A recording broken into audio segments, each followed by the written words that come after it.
Greetings, dear viewer. A faint tooth is something people generally associate with vampires or Dracula. Although many people around the world have developed a bizarre habit of shaping their teeth like things, it's still considered an animalistic feature by most. Sometimes people are born missing teeth. It could be a third molar, or it could be a lateral incisor. We're wildly variable creatures. That doesn't mean that we're evolving to no longer have these teeth. Don't mistake natural variation for evolution. It may be the process by which evolution occurs, but it's only a part of the whole. Remember, if there's no selective pressure, then nothing will change. Normal teething usually starts around 6 months of age, but it can begin anywhere between the ages of 3 and 12 months. Baby teeth poke through the gums, and while doing so, it hurts and can cause sleepless nights. For both baby mama and papa. There are occasions, and they're rare, that a newborn is born with lower bottom front teeth through the gum line. Mostly they appear as tiny white bumps on the gum. And if you were to touch the bumps, you might even be able to feel the top of the tooth. Natal teeth are relatively rare, but you don't need to worry or take action unless the teeth interfere with feeding or are a choking hazard. The term immature natal or neonatal tooth, on the other hand, implies a tooth with incomplete or substandard structure. It also implies a poor prognosis. But anyway, in certain age, new teeth will come in existing teeth place. So let's think about this in terms of producing offspring. Human beings become sexually mature far before the third molars develop. That means that even 6,000 years ago there wouldn't have been a selective pressure favoring those without third molars. The assertion that we're evolving to have only 28 or fewer teeth would have no validity. That somewhat depends on what you define as vampire fangs. Elongated canines do exist in some humans, and considering our primate relatives all have longer canines than the average human, it seems unsurprising that some people would be born with longer ones. After all, the gene is clearly excellent in our larger biological family. I wouldn't call it impossible. Cats have retractable claws, after all. So in theory, a genetic mutation leading to retractable canines would at least be conceivable. Highly unlikely, but not impossible. The only animals that have retractable things are snakes, whom we haven't shared a common ancestor with since very long before they existed.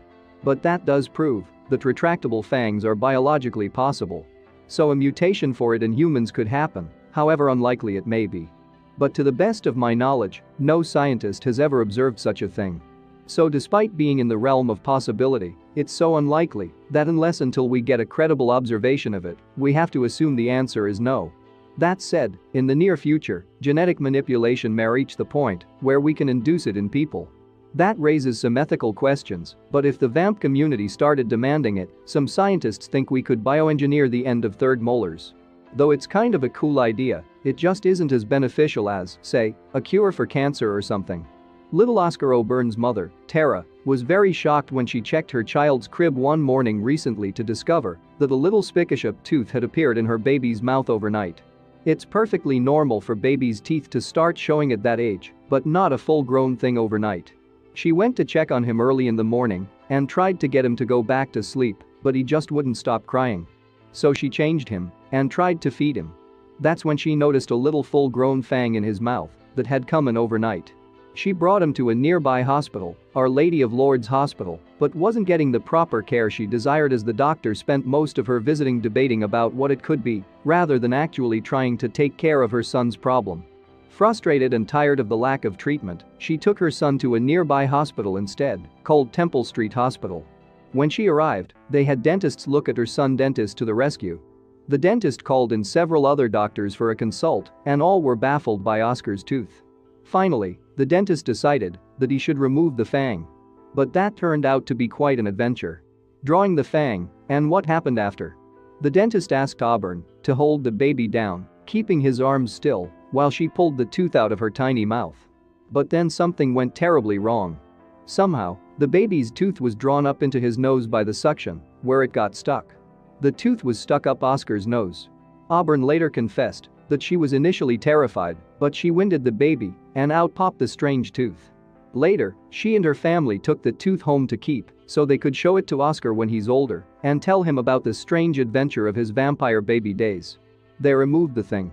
The mother had to hold him in his arms down during the process, which was traumatic for them all, to say the least. The tooth somehow ended up getting suctioned into his nose during removal, but at the end, He was okay. The experience was over.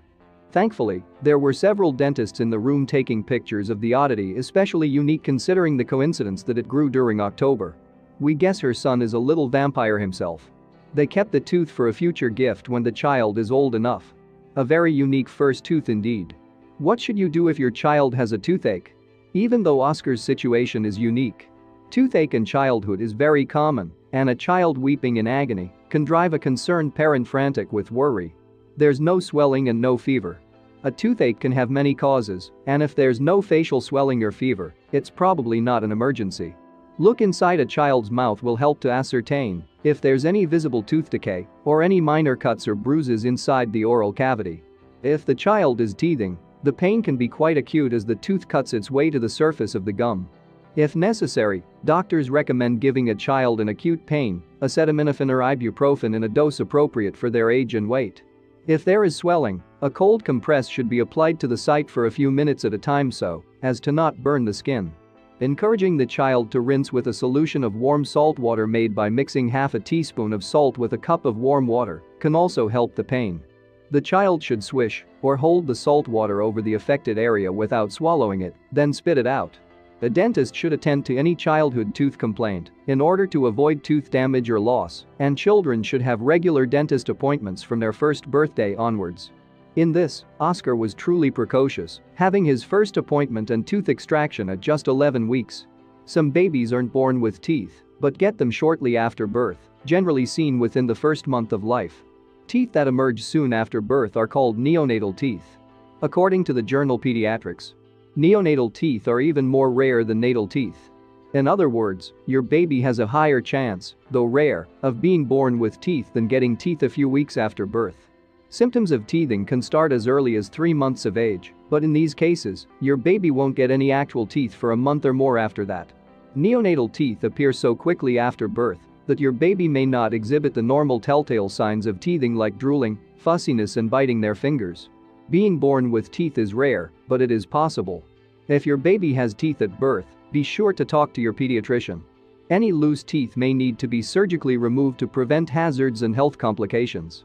Hopefully, there will only be normal teeth appearing for Oscar in the future. It was a little scary for Oscar, but you're very cute. There are deep psychological reasons why humans find babies of all species so cute. Scientists believe that the powerful nurturing instinct we have for our own children spills over into affection for anything that even loosely resembles them. A relationship with a newborn is one-sided, and they are the ultimate high-maintenance person. Human infants are not born with any ability whatsoever to care for themselves. None. They don't even know when they're hungry, sleepy, cold, frightened or have a stomachache. They just know something is wrong, and it's entirely your job to figure out how to fix it lovingly. No matter how hungry or sleepy or frustrated, you are not the only vampire out there. Another story in the mirror in the same tune as this one is about a woman named Charlotte Bateman, a 49-year-old woman who, due to undiagnosed gum disease at the hands of irresponsible dentists, ended up with teeth that had been formed into things. She raised multiple concerns about her teeth, but her dentist didn't help her. Similar to the first hospital in the above story, she was very emotionally affected by the situation and embarrassed, saying she didn't want to be seen in public, and she spent her time avoiding social situations out of shame. She's a baker, a job in which she has a lot of one-on-one contact with her clients, and her appearance is of the essence. This greatly affected her career and livelihood, leading her to form a lawsuit against her dentist for not doing anything to prevent this from happening in the first place. Even though her dentist didn't admit liability to the status of her teeth, she won $25,000 in the lawsuit as compensation to pay for treatments to fix her teeth. She had raised many concerns throughout the years, and yet her dentist did nothing. Since then, she has been diagnosed with severe periodontal disease via X-ray and has been told that her teeth had severe bone loss. A happy ending.